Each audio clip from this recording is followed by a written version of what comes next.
Welcome to Telugu one.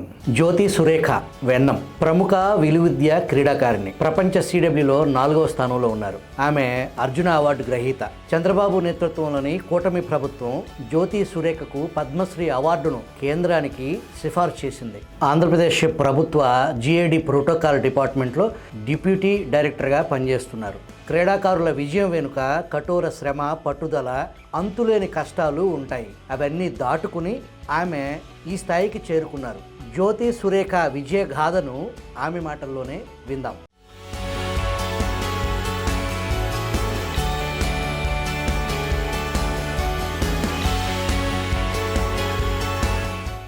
Welcome to Telugu one అండి.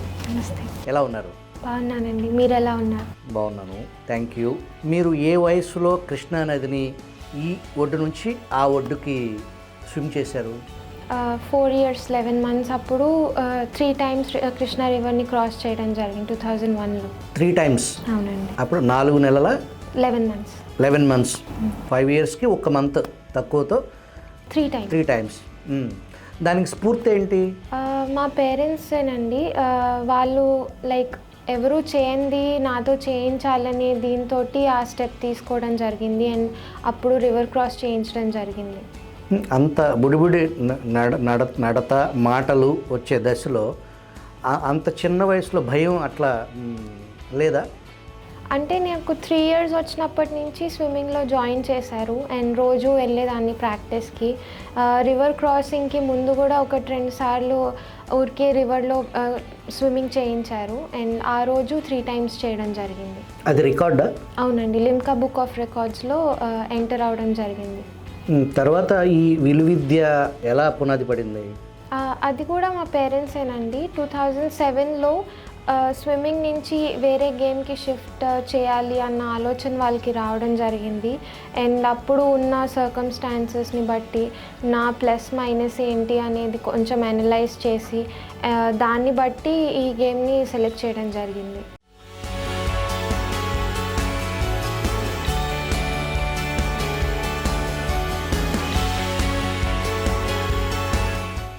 మీరు అక్కడ నుంచి మామూలు మీ అకాడమిక్ క్వాలిఫికేషన్స్ చదువుకుంటూనే కాలేజ్కి వెళ్తూనే ఈ ప్రాక్టీసా? అవునండి. జనరల్గా ఒక క్రీడాకారుడు ఆ ప్రొఫెషన్లో సక్సెస్ అవ్వాలి, ఆ గేమ్లో రాణించాలి అని అంటే చదువును వదిలేసే పరిస్థితి లాగా, చదువు మీద తతిమ విద్యార్థులలాగా శ్రద్ధ పెట్టే అంత టైము ఉండదు వాస్తవానికి. అటు చదువుని ఇటు మీరు ఎంచుకున్న రంగాన్ని రాణించేదానికి ఏమైనా ఇబ్బంది పడ్డారా? ఇబ్బంది అంటూ ఏం లేదండి నా వరకు. ఎందుకంటే నేను చదువుకున్న స్కూల్ నలంద విద్యానికేతన్లో చదువుకున్నాను +2 వరకు. అండ్ ఇంజనీరింగ్ అండ్ MBA వచ్చి KL యూనివర్సిటీలో చేశాను.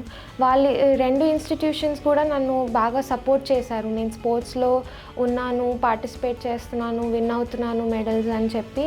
ఎలా అంటే నేను కాంపిటీషన్స్కి వెళ్ళి క్లాసెస్ మిస్ అయినప్పుడు నేను వచ్చిన తర్వాత ఫ్రీ టైంలో టీచర్స్ కానీ లెక్చరర్స్ కానీ స్పెషల్ క్లాసెస్ తీసుకొని సిలబస్ అనేది కవర్ చేసేవారు.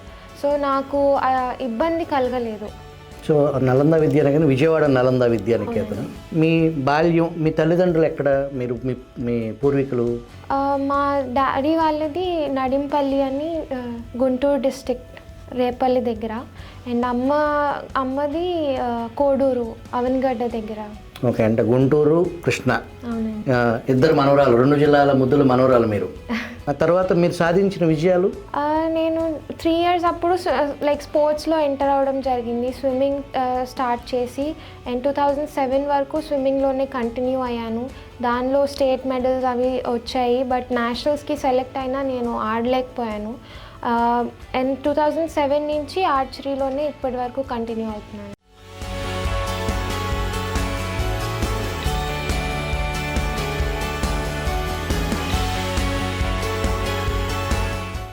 మీరు ఆర్చరీలో ఇండియాలో కానీ ఇంటర్నేషనల్ కానీ ఇప్పటివరకు మీరు సాధించిన అవార్డ్స్ ఏంటి?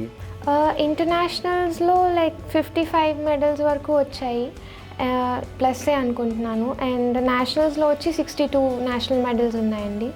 ఇంటర్నేషనల్స్ మీరు చూసుకుంటే మా ఈవెంట్ అనేది ఒలింపిక్లో లేదు. సో మిగతా అన్ని events, world championship, Asian games, world games అనేది ఒలింపిక్లో లేని ఈవెంట్స్ అన్నీ వరల్డ్ గేమ్స్ అని జరుగుతుంది. అది కూడా 4 ఇయర్స్కి ఒకసారి జరుగుతుంది. దానిలో కూడా మెడల్ సాధించడం జరిగింది. ఒలింపిక్లో ఉన్న ఆర్చరీ గేమ్కి ఇప్పుడు మీరు మీ గేమ్కి ఉన్న డిఫరెన్స్ ఏంటి? బో డిఫరెన్స్ అండి. కేటగిరీ రెండు వేరు వేరు. నేను చేసేది కంపౌండ్ కేటగిరీ అంటారు. ఒలింపిక్లో ఉన్నది రికర్వ్ కేటగిరీ. అంటే బో డిఫరెన్స్ ఉంటుంది. కంపౌండ్ వచ్చేసరికి కొంచెం ఎక్కువ మోడర్న్ అండ్ మెకనైజ్డ్ అనమాట. రికర్వ్ అనేది కొంచెం ఓల్డ్ దానిలాగా ఉంటుంది, బట్ కాదు, అది కూడా అడ్వాన్స్డే. అండ్ డిస్టెన్స్ కూడా డిఫరెన్స్ ఉంటుంది. మాకు 50 మీటర్స్ ఉంటుంది, వాళ్ళకి 70 మీటర్స్. అండ్ మాకు టార్గెట్ ఫేస్ వచ్చి 80 సెంటీమీటర్సే, వాళ్ళకి ఇంకా పెద్దది ఉంటుంది అనమాట. సో మీకు అర్జున అవార్డు ఎప్పుడు వచ్చింది? 2017లో. ఎవరి చేతుల మీద అందుకున్నారు? అప్పుడు ప్రెసిడెంట్ గారి చేతుల మీద అందుకున్నాను. ఓకే. ఇప్పుడు ఈ ప్రస్తుత కూటమి ప్రభుత్వం, చంద్రబాబు గారి నేతృత్వంలో ప్రభుత్వం మీకు పద్మశ్రీ ఇవ్వమని సిఫార్సు చేసింది, నిజమేనా? అవునండి, పైకి పంపించడం అయితే జరిగింది. మొన్న ఆంధ్రప్రదేశ్ ఈ స్పోర్ట్స్ పాలసీ మ్యాటర్స్లో మీరు ఇన్వాల్వ్ అయ్యి ఉన్నారా? లేదండి, బట్ అది రీసెంట్గా రిలీజ్ చేయడం కూడా జరిగింది, బిల్ పాస్ చేసి. అండ్ మీరు చూస్తే కనుక చాలా మంచి పాలసీ తీసుకురావడం జరిగింది మన స్టేట్కి. ఎలా అంటే మీరు చూసారు, ఇన్సెంటివ్స్ లైక్ ఇంప్రూవ్ చేయడం జరిగింది, ఇంక్రీజ్ చేయడం జరిగింది. అండ్ అలాగే మనకి ఏదైనా లైక్ ట్రైనింగ్కి వెళ్ళాలన్నా, లేదు మనకి ఎక్విప్మెంట్ వైజ్ కానీ ఏమన్నా కావాలన్నా మనం అడిగే లైక్ తీసుకునేటట్టు సపోర్ట్ గవర్నమెంట్ నుంచి, అది కూడా ఇది ఇంక్లూడ్ చేయడం జరిగింది. అండ్ ఆల్సో జాబ్స్కి కూడా కోటా అనేది పెంచడం జరిగింది. అది మంచి విషయం. ఇప్పటి వరకు మీరు ఏదైతే ఈ స్థాయికి వచ్చారో, ఈ స్థాయికి వచ్చే దశలో మీరు ఏమన్నా ఇబ్బందికరమైన పరిస్థితులు ఎదుర్కొన్నారా? లైక్ ఎవరి జర్నీలో అయినా అప్స్ అండ్ డౌన్స్ అనేవి ఉంటాయి. అవి దాటుకుంటూ వస్తేనే కదా మనం ముందుకెళ్ళేది. అండ్ నా దానిలో కూడా కొంచెం ఆ ఫేజ్ వచ్చింది, రాలేదని చెప్పడానికి లేదు, బట్ అది కూడా ఓవర్కమ్ చేసి ముందుకు రావడం జరిగిందండి.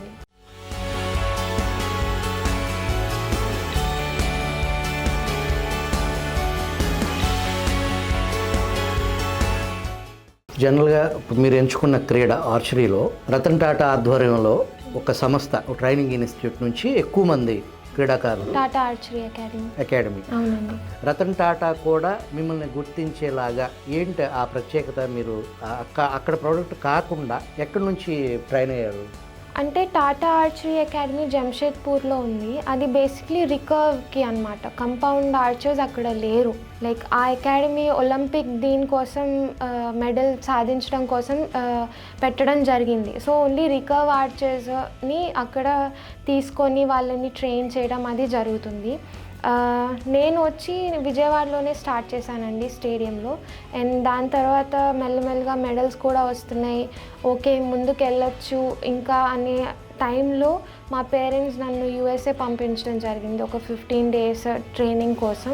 అండ్ అక్కడి నుంచి వచ్చిన తర్వాత ఇంకా బెటర్గా పర్ఫార్మెన్స్ అనేది మొదలైందండి. విజయవాడలో ఉందా ఏదన్నా మీకు ట్రైనింగ్ ఇచ్చిన ఇన్స్టిట్యూట్? నేను జాయిన్ అయినప్పుడు ఇందిరాగాంధీ స్టేడియంలోనే జాయిన్ అయ్యానండి, ప్రాక్టీస్ చేశాను. అండ్ ఇప్పుడు మనకి చూసుకుంటే ప్రజెంట్ చాలా ఇంప్రూవ్ అయింది ఫెసిలిటీస్ ఆర్చరీకి కూడా. సాయి సెంటర్స్ వచ్చేసాయి, ఎన్సిఓఈస్ వచ్చేసాయి, అండ్ చాలా ప్రైవేట్ అకాడమీస్ కూడా వస్తున్నాయి. అండ్ చాలామంది ఆర్చర్స్ దానిలో ట్రైన్ అయ్యి, అంటే ఖేలో ఇండియా స్కీమ్ కింద కొన్ని అకాడమీస్ని యాడ్ చేసుకోవడం వల్ల వాటికి కూడా సపోర్ట్ దొరుకుతుందండి. రాజీవ్ ఖేల్ రత్న ఎంత దూరంలో ఉంది మీకు? ఇప్పుడు ధ్యాన్ చంద్ ఖేల్ రత్న పాయింట్స్ అయితే ఉన్నాయి క్రైటీరియా ప్రకారం చూసుకుంటే, బట్ కమిటీ డిసైడ్ చేస్తుంది కదా ప్రతి ఇయర్. అట్లా ఎక్కడ వెనుకబడిపోతున్నానో తెలియదు, ఇప్పటి వరకు అయితే ఇది రాలేదండి.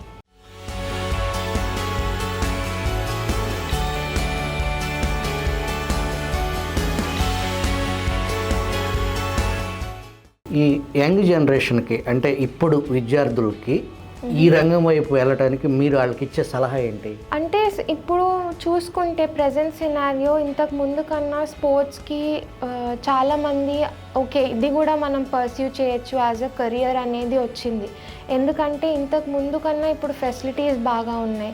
మనం ఎవరినైనా ఈజీగా రీచ్ అవ్వచ్చు. మనకి ఇది చేయాలి అంటే మనం చూసుకోవచ్చు, ఆప్షన్స్ చూసుకోవచ్చు. ఇటు వెళ్తే ఏంటి, ఇటు వెళ్తే ఏంటి, మనకి బెనిఫిట్ అవుతుందా లేదా, ముందు మనం రీసెర్చ్ చేసుకొని తర్వాత ఒక ముందు స్టెప్ వేయడానికి ఉంది. సో అది కాకుండా గవర్నమెంట్స్ కూడా కొత్త కొత్త స్కీమ్స్ తీసుకొస్తున్నాయి. ఇప్పుడు మీరు చూసుకుంటే central government Khelo India scheme అని తీసుకొచ్చింది. గ్రాస్ రూట్ లెవెల్ ఎవరైతే ప్లేయర్స్ ఉన్నారో వాళ్ళని తీసుకొని వాళ్ళకి సపోర్ట్ ఇవ్వడానికి, ఎవరికైతే కొంతమంది టాలెంట్ ఉన్నా కూడా ముందుకు వెళ్ళలేని పరిస్థితి, అలాంటి వాళ్ళ కోసం తీసుకురావడం జరిగింది ఈ స్కీమ్ అనేది. అండ్ స్టేట్లో కూడా కొన్ని స్కీమ్స్ తీసుకొస్తున్నారు. అండ్ టాలెంట్ ఉన్న వాళ్ళని మనం సపోర్ట్ చేయాలి ఎలాగైనా. వాళ్ళు వెనుకబడిపోకూడదు, లేదు వాళ్ళు అరే మాకు సపోర్ట్ ఉంటే మేము చేయగలిగే వాళ్ళం అనే ఇది లేకుండా చూసుకుంటున్నారండి. చెప్పినట్టే చాలా ఆప్షన్స్ ఉన్నాయి మన ముందు. మనకి ఏది సూటబుల్గా ఉంది, మనం ఏది చేస్తే మనం సక్సీడ్ అవ్వచ్చు అనేది మనం ముందు అనలైజ్ చేసుకొని, అదే కాక మనకి ఇది సాధించాలి అనేది కూడా ఉండాలి. అప్పుడే మనం ఏదైనా సాధించగలం.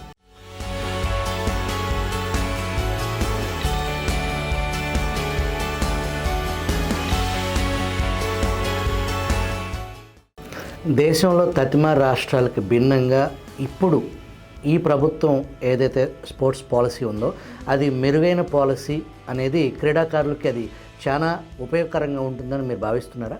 తప్పకుండా అండి. ఎందుకంటే చంద్రబాబు నాయుడు గారు చాలా విజనరీ ఉన్న పర్సన్. అది నేను చెప్పడం కాదు, అందరు చెప్పేది. అండ్ మీరు చూసుకుంటే ఆయన స్పోర్ట్స్కి ఇంతకుముందు ఎలా చేశారు అనేది చాలా ఎగ్జాంపుల్స్ ఉన్నాయి. ఎందుకంటే హైదరాబాద్లో గచ్చిబౌలి స్టేడియం నుంచి కానీ, లేదు ఆ టైంలో నేషనల్ గేమ్స్ కండక్ట్ చేయడం, లేదు ఆఫ్రో ఏషియన్ గేమ్స్ కండక్ట్ చేయడం, స్పోర్ట్స్ పర్సన్కి ఎలాంటి ఇన్ఫ్రాస్ట్రక్చర్ ఇస్తే, ఎలాంటి సపోర్ట్ ఇస్తే వాళ్ళు ముందుకు వెళ్ళగలరు అనేది చూసుకొని సపోర్ట్ చేయడం జరిగింది. అండ్ అలాగే చాలామంది ప్లేయర్స్ కూడా సాధించడం జరిగింది విజయాలు, చాలా మంచి విజయాలు సాధించారు. సో ఇప్పుడు మన స్టేట్ డివైడ్ అయిన తర్వాత కూడా మన ఉన్న ప్రజెంట్ సినారియోలో సిచ్యువేషన్లో ఎలా ఉన్నా కూడా స్పోర్ట్స్కి కూడా ఒక స్టేజ్ ఇవ్వాలి అనే దీంతో ముందుకు వెళ్ళడం జరిగింది. అదే ప్రాసెస్లో ఇప్పుడు ఈ కొత్త పాలసీ కూడా. మీకు త్వరలో పద్మశ్రీ రావాలని, జ్యోతి సురేఖను పద్మశ్రీ జ్యోతి సురేఖగా నేను ఇంటర్వ్యూ చేసే అవకాశం తెలుగు వన్కి రావాలని కోరుకుంటూ thank you very much. Thank you అండి. Thank you.